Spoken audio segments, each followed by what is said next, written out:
ayat 7 hingga ayatnya yang ke-11. Jika Bapak Ibu jemaat telah mendapatkan bagian firman Tuhan ini, mari biarkan Alkitab itu terbuka dan kita akan berdoa mohon tuntunan buat kuasa Roh Kudus sebelum kita hendak membaca dan merenungkan bagian firman ini. Mari kita satu di dalam doa. Di hari Minggu yang kudus ini ya Tuhan, kami umat-Mu telah berkumpul dalam taman yang kudus, seraya menaikkan ungkapan syukur dan terima kasih kami kepada-Mu, sebab Engkau Bapa yang setia, yang mengasihi kami dengan segala keterbatasan yang kami punya dalam kehidupan kami sebagai manusia. Tapi Engkau tidak pernah memperhitungkan itu. Engkau tetap mencurahkan kasih-Mu yang begitu banyak dalam kehidupan kami. Terima kasih Tuhan. Kalau di minggu pagi hari ini kami dilayakkan untuk duduk di sekitar firman-Mu ya Tuhan.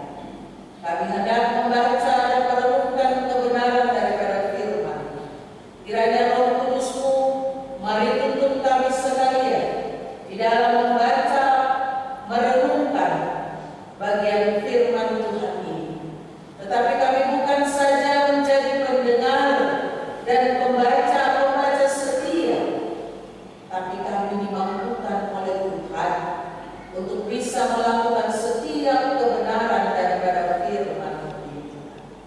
Berkati hamba-Mu yang akan menyampaikannya, urapi dia, dan berkati jemaat-Mu yang mendengarkan firman-Mu. Demi Kristus Yesus, firman yang hidup itu, kami bermohon. Amin. Bapak Ibu jemaat dapat mengikuti dalam Alkitab masing-masing dan saya akan baca bagian ini bagi kita sekalian. 1 Petrus pasal 4 ayat 7 hingga ayatnya yang ke-11 dengan judul Hidup Orang Kristen. Kesudahan segala sesuatu sudah dekat, karena itu kuasailah dirimu dan jadilah tenang, supaya kamu dapat berdoa.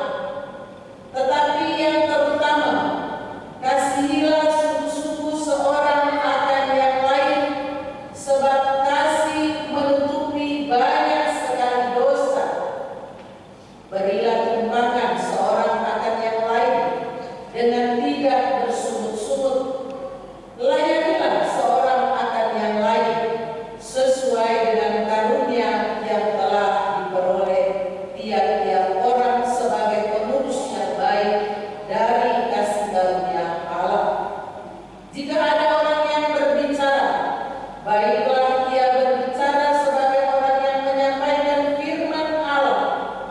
Jika ada orang yang melayani, baiklah ia melakukannya dengan kekuatan yang dianugerahkan Allah, supaya Allah dimuliakan dalam segala sesuatu. Karena Yesus Kristus, Ialah yang mempunyai kemuliaan dan kuasa sampai selama-lamanya. Amin. Demikian jauh bacaan Alkitab. Yang dikatakan berbahagia adalah setiap orang yang membaca, merenungkan, tetapi juga melakukannya dalam kehidupannya sehari-hari. Shalom.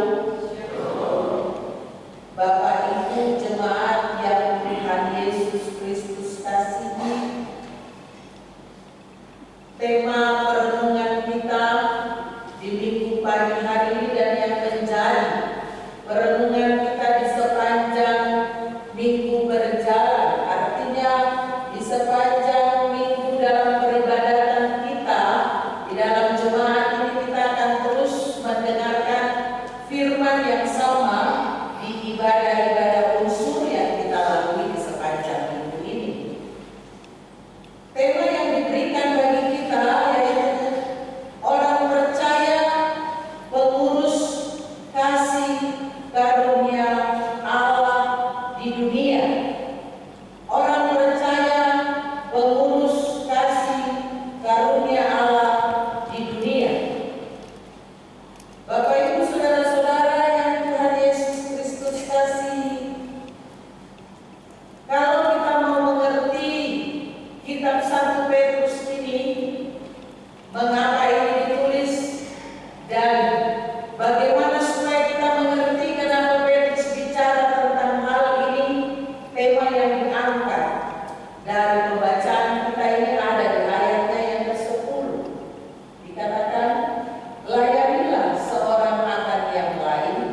zaman itu mereka hidup sebagai orang-orang Kristen yang sedikitnya tersebar, ya, di Asia kecil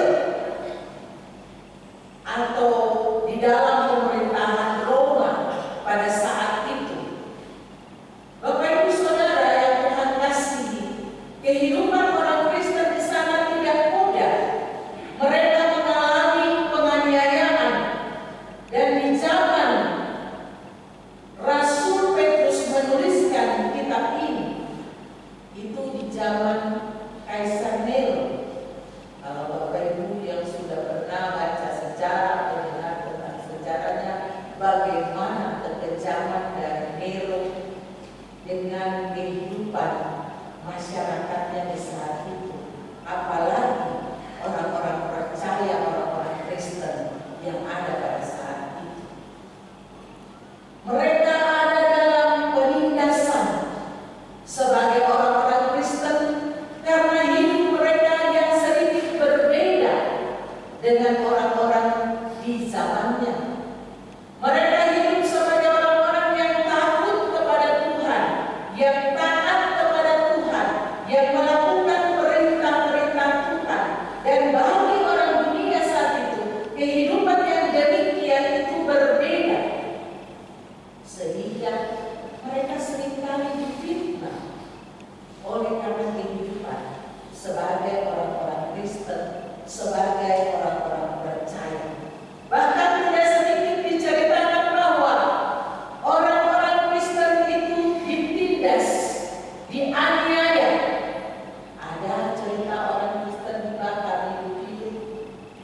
Ada orang Kristen yang ditangkap lalu dijadikan sebagai bahan perlombaan pertandingan di suatu tempat, lapangan yang besar, pertandingan dengan binatang. Jadi seolah-olah derajatnya mereka itu disamakan dengan binatang. Mereka lari dengan menggunakan pakaian yang sudah dipakaikan dari kulit binatang. Tapi juga ada yang dibakar hidup-hidup sebagai satu pemandangan yang luar biasa bagi Nero ketika malam hari orang Kristen diikat.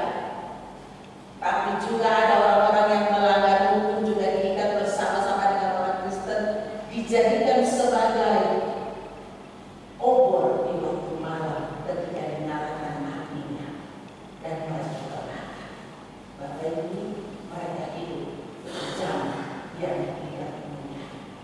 Namun Rasul Petrus menuliskan kitab ini untuk mengingatkan mereka harus bagaimanakah mereka hidup sebagai orang-orang Kristen, sebagai orang-orang yang percaya kepada Kristus. Petrus bilang paling tidak dua hal ketika dia menuliskan surat ini kepada jemaat. Dia bilang supaya mereka tetap bertahan di dalam panggilan mereka sebagai orang-orang percaya. Sebab mereka itu iman mereka harus tetap percaya kepada Tuhan. Dengan iman mereka itu, mereka bisa mengalahkan penderitaan.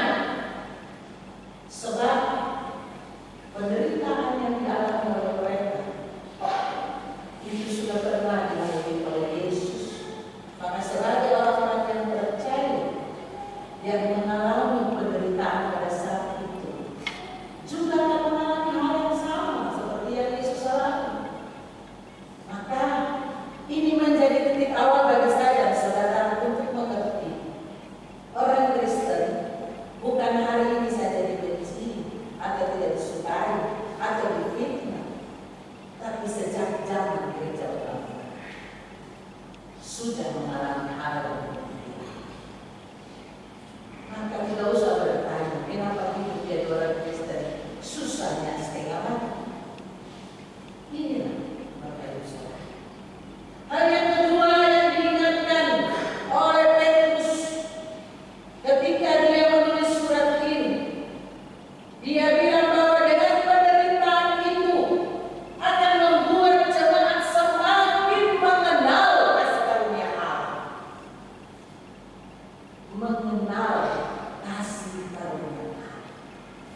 Jadi di dalam penderitaan yang mereka alami, mereka akan semakin mengenal kasih dan karunia. Itu sebabnya bagian firman ini saya dan saudara diajak untuk merenungkannya bersama dengan tema yang diberikan yang tadi saya sudah katakan, orang percaya pengurus kasih karunia Allah. Saya dan saudara adalah pengurusnya. Kalau di suatu negara ada juga pengurus rumah tangganya, karena dipakai kata ekonomos dalam bagian ini dalam bahasa Ibrani artinya yang mengatur, yang mengurus. Maka saya dan saudara jemaat dipanggil untuk menjadi pengurusnya kasih karunia Allah itu. Kasih karunia Allah itu harus kita urus. Artinya hendaklah kita menjadi orang percaya yang mengurus kasih karunia Allah itu dengan baik di tengah-tengah dunia ini. Jangan sampai kita tidak menggunakan kasih karunia Allah itu dengan baik. Kita dituntut untuk menjadi pengurus yang baik. Jadi kalau pengurus rumah tangga, bendahara negara, bendahara rumah tangga, bendahara sekolah beres di apa? Dicatat, diberhentikan tuh. Maka saya dan saudara diajak di minggu pagi hari ini supaya menjadi pengurus yang baik dari kasih karunia Allah. Itulah tujuan tema kita di minggu pagi hari ini. Dan bagaimana pertanyaannya menjadi seorang pengurus kasih karunia Allah yang baik? Caranya supaya kita menjadi pengurus kasih karunia Allah di dalam kehidupan kita di dunia ini, supaya kita dipecah. Seperti kata-kata tadi, kalau orang tidak jujur, tidak baik melakukannya, dia akan digantikan, dilengsarkan. Tapi kalau dalam kekristenan kita, ketika tidak melakukan mengurus kasih karunia ini dengan baik, kita mungkin akan dipecah. Bapak Ibu Saudara yang Tuhan kasihi, caranya bagaimana supaya kita bisa menjadi pengurus yang baik? Rasul Petrus menuliskan dalam bagian ini dengan latar belakang kehidupan orang Kristen yang tadi saya sudah utarakan, bahwa mereka hidup dalam tekanan penderitaan. Bagaimana mengurus kasih karunia yang baik itu ada dalam situasi yang tidak menyenangkan. Petrus bilang ayat 7, kesudahan segala sesuatu sudah dekat. Kesudahan segala sesuatu sudah dekat. Apa itu kesudahan segala sesuatu?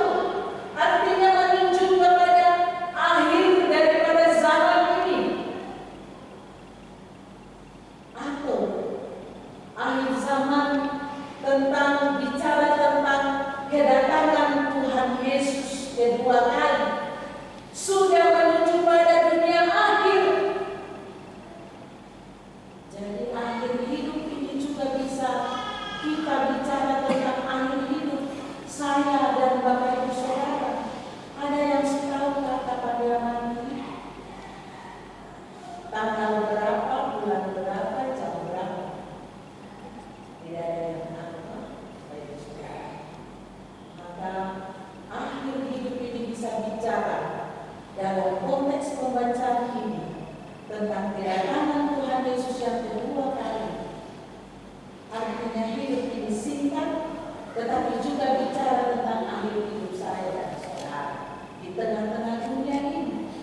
Kesudahan segala sesuatu sudah dekat. Maka bagaimana supaya orang percaya bisa menjadi pengurus kasih karunia Allah di dunia ini? Saudara dan saya harus sadar bahwa hidup kita hanya sebentar, hanya sesaat. Kesudahan segala sesuatu sudah dekat.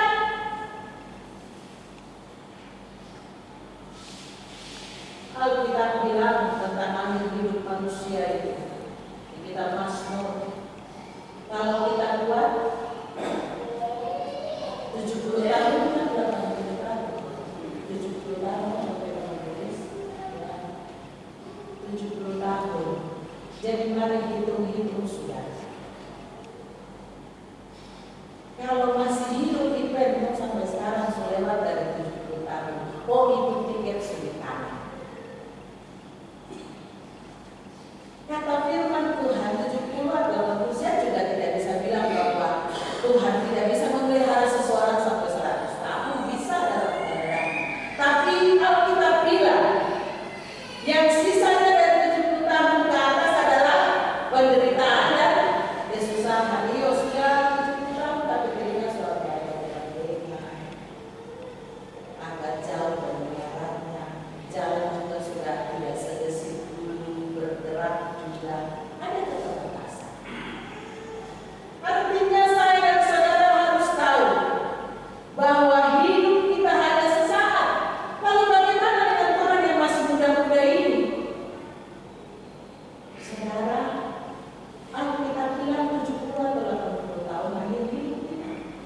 Tetapi tidak menutup kemungkinan siapapun saya dan saudara tidak tahu kapan kita dipanggil oleh Tuhan.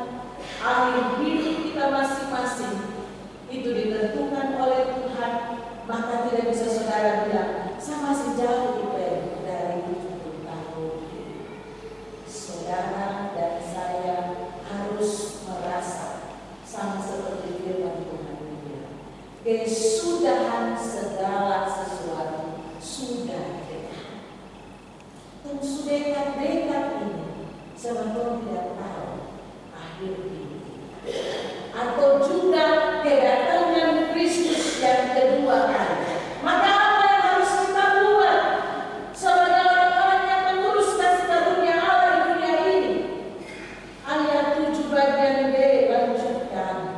Karena itu kuasailah dirimu dan jadilah tenang supaya kamu dapat berdoa. Bapak Ibu Saudara, Rasul Petrus saat itu mengingatkan orang percaya supaya walaupun mereka ada dalam penderitaan, mereka harus merasakan bahwa penderitaan itu membawa mereka untuk nanti sangat dekat dengan Tuhan. Semua itu akan berakhir karena waktunya tuh hampir dekat, hampir tiba. Maka mereka harus jaga hidup mereka sedemikian rupa.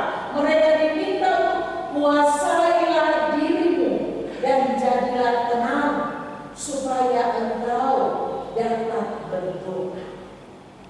Tindakan dari menguasai diri artinya mengawasi semua keinginan, dapat menahan diri dari hawa nafsu, pikiran, khayalan-khayalan seks, uang, kesenangan dunia.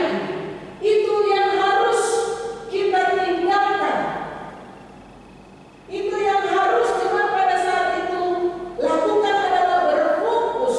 Mereka harus menahan diri. Mereka harus menguasai diri, menguasai semua keinginan itu supaya mereka tenang dan bisa berdoa. Bapak Ibu Saudara, kalau suasana tidak tenang, kamu bisa berdoa atau tidak? Tidak bisa. Tapi apakah kamu bisa buat suasana itu jadi tenang dan kita berdoa? Seharusnya bisa. Bapak Ibu, saya punya tetangga. Itu selalu dia putar lagu tak pernah volume 1. Pasti volume dasar 9 apa 10. Apalagi di waktu-waktu kita berdoa atau membaca firman, otomatis akan terganggu, betul? Ya. Ataukah saya harus pergi tegur mereka? Tapi sewaktu sharing dengan seorang teman pendeta, kakak senior, dia bilang suasana tenang itu bukan berarti semua yang tenang, kok bisa tenang. Tapi dirimu yang harus engkau tenangkan. Maka kalau situasi tidak tenang, situasi tidak berdoa,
kita bertanggung jawab untuk menyampaikan kasih karunia Allah bagi dunia ini. Saya dan saudara dituntut untuk menguasai diri. Maka tidak akan ada istilah orang yang tidak menguasai diri. Dia akan disebut dengan istilah Abel belanja. Sedikit-sedikit tersinggung, sedikit-sedikit terpengaruh, karena tidak bisa menguasai diri. Ingat waktu itu singkat, tidak ada waktu untuk marah-marah, untuk emosi, untuk segala hal.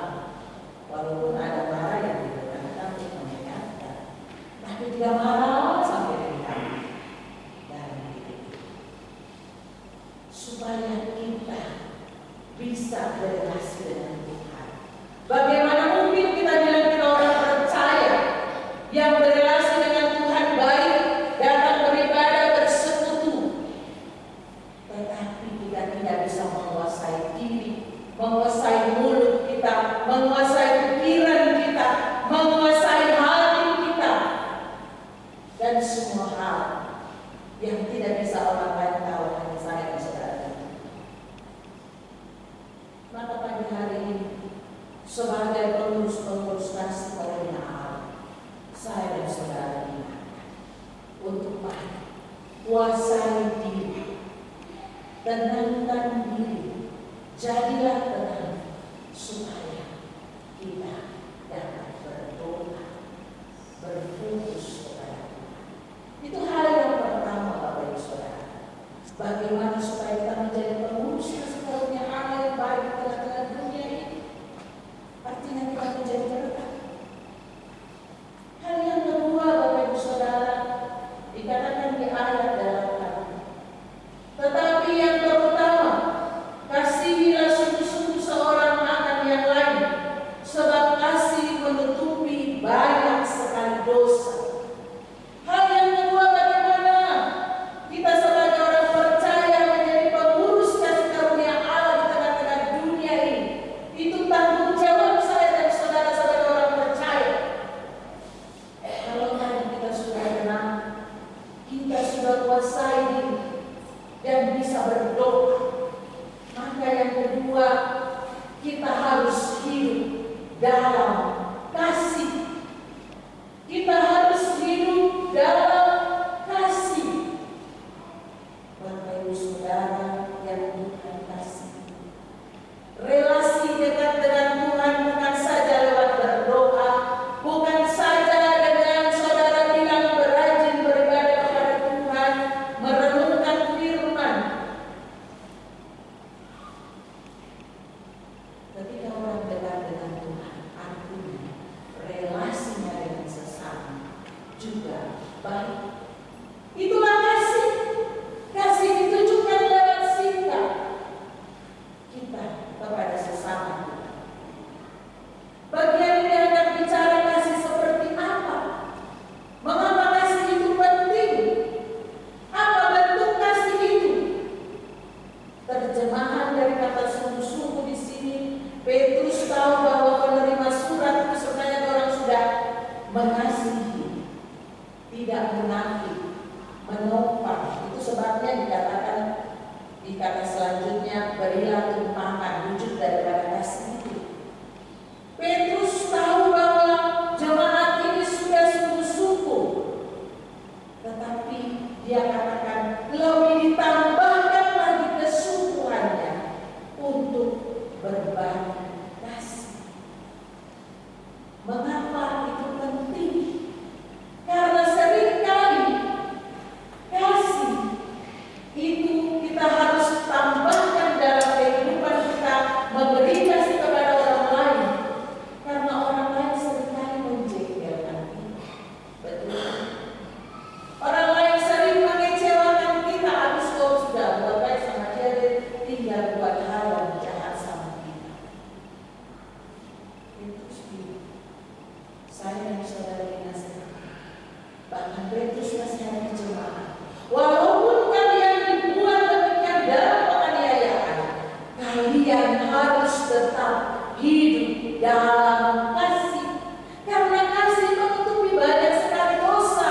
Jadi jangan salah mengerti, sini saya buat kasih satu dosa kalau ada 10 kurang 1, saya buat kasih 1 orang lagi 1 dosa karena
Bapak Ibu Saudara yang Tuhan kasih, bagian ini mengingatkan saya supaya kita bisa menjadi pengurus kasih karunia Allah, kita harus hidup dalam kasih.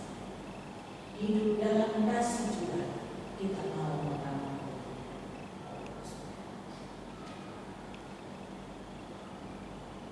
Ini penting supaya kita bisa menjadi pengurus-pengurus kasih karunia Allah yang baik di dalam dunia. Kita harus hidup dalam kasih. Hal yang ketiga, Bapak Ibu Saudara, Rasul Petrus bilang wujud daripada kasih itu dengan memberi tumpangan kepada seorang akan yang lain dengan tidak bersungut-sungut, diwujudkan lewat tindakan kasih. Itu tidak bisa bilang-bilang saja, ucapkan saja, tapi harus diwujudkan dalam memberi tumpangan. Di zaman itu Bapak Ibu Saudara, orang-orang Kristen karena mereka tersebar, orang yang sudah percaya, mereka kadang ditindas, mereka kadang dikejar-kejar, akhirnya mereka lari, tinggalkan rumah mereka. Mereka akan ketemu dengan orang Kristen yang lain, dan orang Kristen yang lain akan terima mereka di rumah mereka tanpa curiga. Karena sesama orang Kristen. Coba kalian Saudara kita buat, tiba-tiba ada orang mengatakan, ada satu ilustrasi Bapak Ibu Saudara, satu anak pemuda tinggal di rumah kos. Ketika lampu mati, dia punya lilin tinggal satu saja. Di sebelah dia ada satu keluarga. Tiba-tiba pas lampu mati ada anak kecil datang di sebelah rumah, suka ketok pintu. Begitu pintu kosnya, kamar kosnya, begitu anak muda ini dia buka, dia lihat keluar, dia bilang, sebelum anak itu ucapkan, si pemuda ini bilang, saya tidak punya lilin. Berarti apa? Dalam pikirannya dia sepikir, ini orang sudah mau salib. Sambil saya ada lilin. Bapak Saudara, itu mengajarkan saya dan saudara. Seringkali orang tidak tulus dalam melakukan hal ini. Seringkali orang curiga terhadap orang-orang lagi di zaman ini.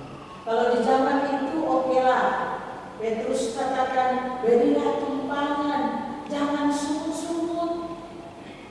Kalau zaman sekarang kita bisa kan? Orang itu udah suruh di badan, sudah tanpa curi, apalagi mau tiba-tiba di tengah jalan ada satu orang lain. Siapa dia tuh terkenal?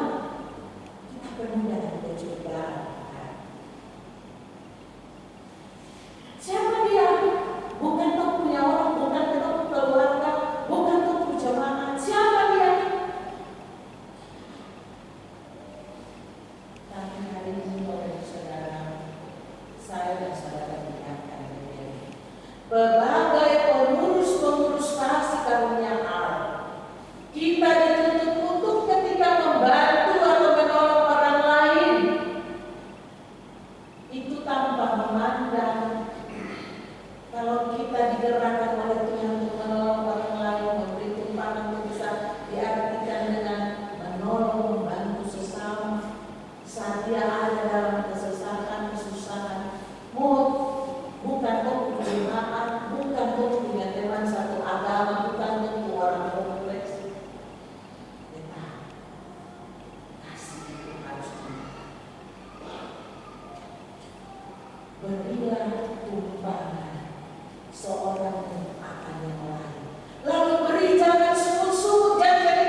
pengurus kasih karunia Allah yang baik di tengah-tengah dunia ini, di tengah-tengah waktu yang sangat singkat bagi saya dan saudara.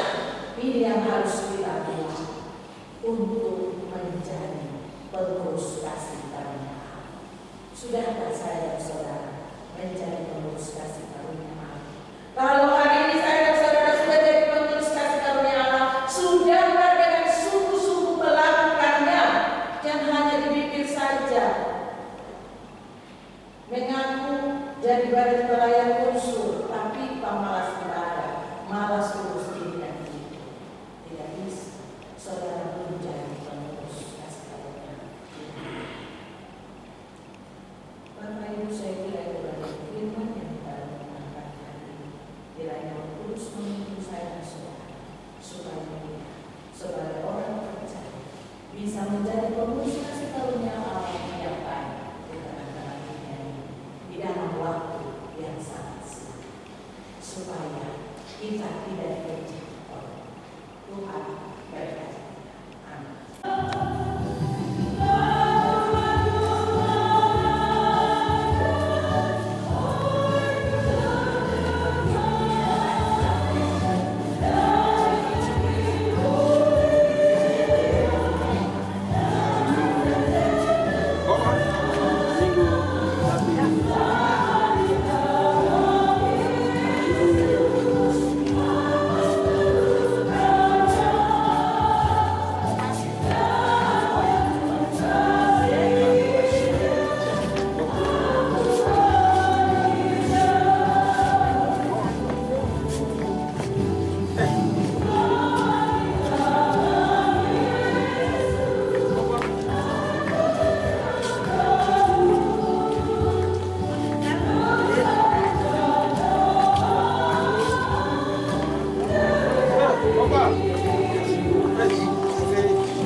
Yes.